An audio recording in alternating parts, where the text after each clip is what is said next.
Solobes People, Kurnia Mega Hermansyah menjadi perbincangan belakangan ini. Ex-kiper andalan timnas Indonesia itu mengalami nasib yang kurang menyenangkan. Kurnia Mega harus pensiun dari sepak bola setelah mengidap penyakit mata papiledema pada 2017. Hampir 7 tahun berhenti bermain sepak bola membuat Kurnia Mega harus memutar otak demi menyambung hidup. Kondisi perekonomian yang memburuk, adik dari Ahmad Kurniawan itu harus menjual beberapa medali juara yang ia miliki.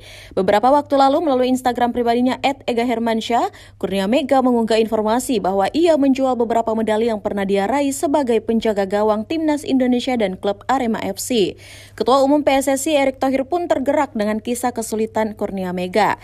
Erick bahkan menyebut Kurnia Mega sebagai pahlawan sepak bola Indonesia.